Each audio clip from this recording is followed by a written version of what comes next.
তারা চেষ্টা চালাচ্ছে। এই জন্য আমি সিমগুলো বন্ধ করে দিয়ে আমি শহরে চলে যাই। আমার দেশে গিয়ে ওখানে রাখতে পারি নাই। যেদিন 25 জুলাই আমাকে ছাত্রলীগ এবং যুবলীগের কিছু গুন্ডারা ধরে নিয়ে গিয়ে রাত 3টা পর্যন্ত আমাকে নির্যাতন করেছিল। এই নির্যাতনের কথা স্মরণ করে আমার সময় চলে যায়। আমাকে বলেছিল তোর ফুটকি মেরে গুলি করবো না, মুখে গুলি করবো। সেদিকে আমি মরে গিয়েছিলাম।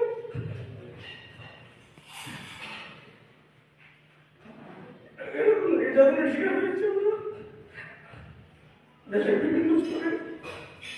তখন রাজনৈতিক এবং অরাজনৈতিক আমাদের আন্দোলনকে সারা দিয়ে প্রতিদিন প্রায় 1 কোটি মানুষ রাজপথে নেমে আসতো এবং আমাদেরকে এমনভাবে নির্যাতন করা হয়েছে যাতে আমরা কোনো আমরা সন্ত্রাসী সংগঠন লোক যাতে আমরা কোনো কর্মসূচি পালন করতে পারবো না, এরকম ভাবে আমাদেরকে প্রমাণ করা হয়েছে। 25 জুলাই একটি ঘটনা ছিল আমার জন্য। এই ছাত্রটিকে জেলা সভাপতি সভাপতি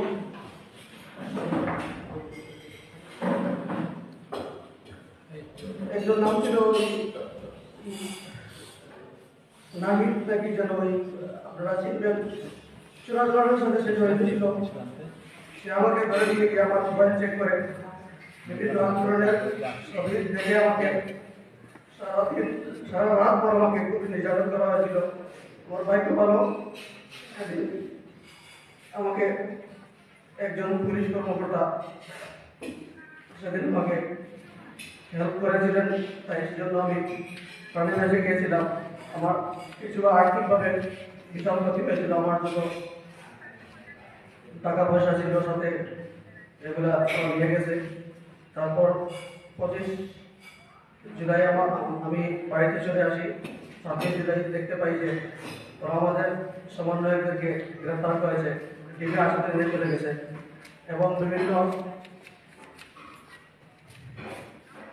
কুমন্তব্য এবং গুজব ছড়িয়ে আমাদের আন্দোলনকে পঙ্গু করার জন্য এত গুজব সারা পৃথিবী মিলে এত গুজব কথা ছড়ায়নি। তারা যে গুজব ছড়িয়েছে, তারা বলতেছে যে আমাদের সমন্বয়করা নাকি এই আন্দোলন থেকে সরে গিয়েছে, কিন্তু আমরা তখনও পিছপা হইনি। আমাদের যেহেতু মাসের ভিতর দিয়ে আমরা কেন পিছপা হবো, সেই প্রত্যয় নিয়ে আমরা আন্দোলনে ঝাঁপিয়ে পড়ি। 27 এবং 28 জুলাই ওরা ডিবি আসাতে ছিল সার্জিস আলম, আসমাদুল্লাহ সহ নাহিদ ইসলাম এবং বর্তমান উপদেষ্টা মন্ডলীর 2জন, আপনারা জানেন সবাই, তারা ডিবি আসাতে ছিলেন 29 জুলাই পর্যন্ত। এবং 29 জুলাই যখন আমাদের আন্দোলনকে থামিয়ে দিতে না পেরে তাদেরকে ছেড়ে দিয়েছে এবং 30 জুলাই তাদের ছাড়া পেয়ে তারা আন্দোলনের ডাক দিয়েছে। 31 জুলাই তারা কার্ফিউ জারি করেছে, সারা দেশে সেনাবাহিনী মোতায়েন করেছে এবং 1 আগস্ট আমাদের জাস্টিস ফর জুলাই কর্মসূচি দেওয়া হয়েছিল। সেই কর্মসূচিতে আমরা যথারীতি আন্দোলনের শরিক হই। সেদিন তারা কার্ফিউ জারি করেছে। কার্ফিউ ভেঙে আমরা আমাদের ছাত্র জনতা, বিশেষ করে ঢাকার রাজপথে তারা যে আন্দোলন করেছে সেটা অবিস্মরণীয় ইতিহাস হয়ে থাকবে। রামপুরা, বাড্ডায় এবং যাত্রাবাড়িতে যে গণহত্যা চালিয়েছে, সেখান থেকে শুরু হয়েছে গণহত্যা। তারা একটি গণহত্যা চালায়নি, তারা এই বিগত 15.5 বছরে প্রায় 4টি গণহত্যা চালিয়ে গুম, খুন, আয়না করার জন্য গরম তৈরি করে মানুষদের, সাধারণ জনগণের মধ্যে আপনারা দেখেছেন জিম্মি করে রেখেছিল। তারা বিগত 15.5 বছরে প্রথমে আমাদের দেশপ্রেমিক 57 জন সেনাবাহিনীকে রাষ্ট্র ক্ষমতায় এসেই তারা হত্যা করেছে। পরবর্তীতে গণহত্যা করেছে হেফাজতে ছাত্র সত্তরের 5ই মে 2013 সালে রাতের অন্ধকারে কারেন্ট বন্ধ করে দিয়ে ইন্টারনেট বন্ধ করে দিয়ে আমাদের ভাইদেরকে কি নির্মম গণহত্যা চালিয়েছিল তার সাক্ষী আপনারা সবাই দেখেছেন সামাজিক যোগাযোগ মাধ্যমে।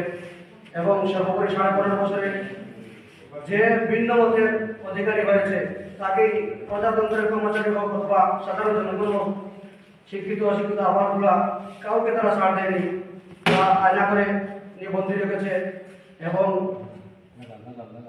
আপনারা জানেন জামায়াতে ইসলামের 1 থেকে 11 জন নেতাকে তারা ফাঁসির কাস্টে ঝুলিয়ে তথাকথিত ট্রাইব্যুনালের বিচারের নামে অবিচারিক হত্যাকাণ্ড তারা চালিয়েছে।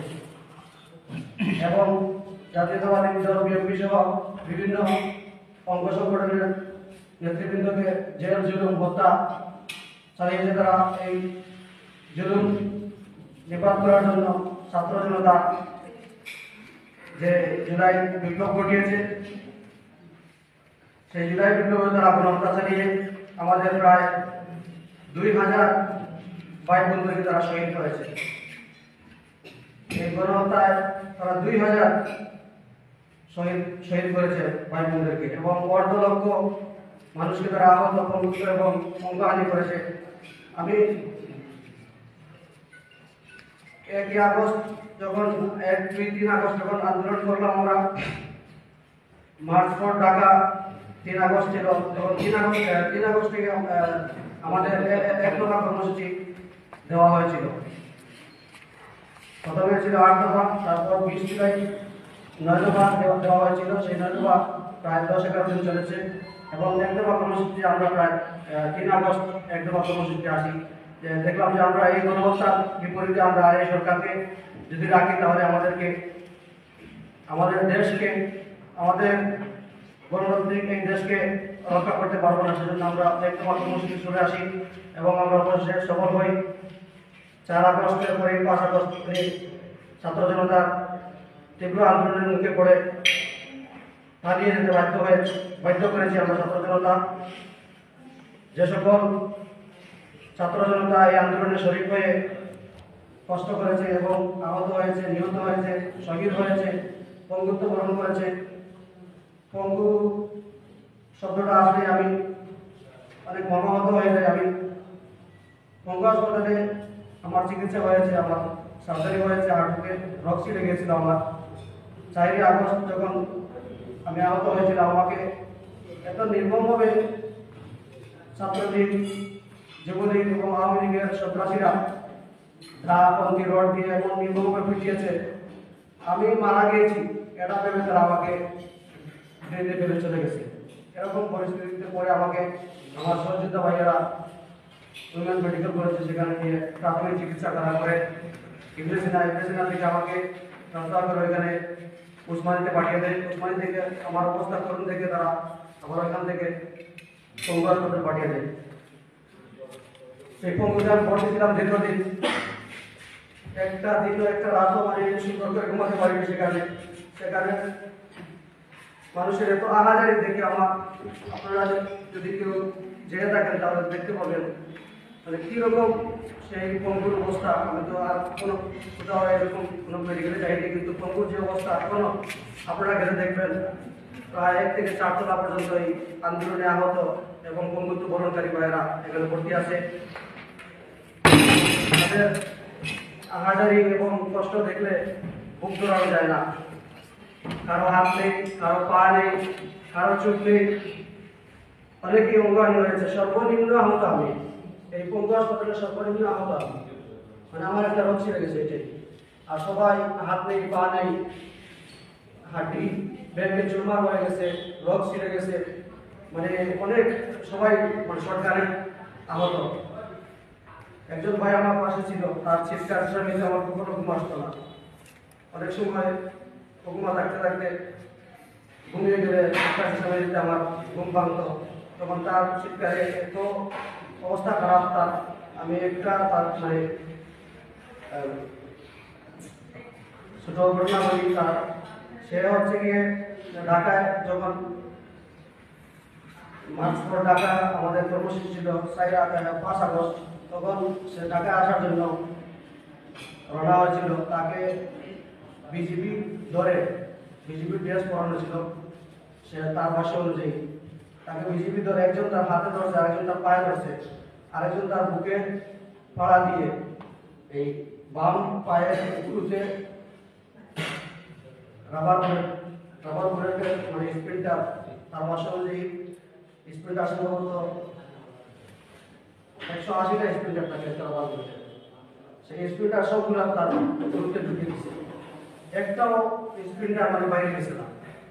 ডাক্তারের ভাষা অনুযায়ী তার কিডনিতে চলে আসছে স্পিডারটা এবং পায়ের হাড় ভেঙে গুঁড়ো গুঁড়ো হয়ে গেছে। তারা পা বাঁচানোর জন্য তাকে খুব চেষ্টা করা হচ্ছে। তারপরে ওইখানে ট্রিটমেন্ট আমি গত রোববারে গেছি, দেখলাম যে সে আর এখানে নাই এবং যোগাযোগ করে দেখলাম তার নাম্বার বন্ধ।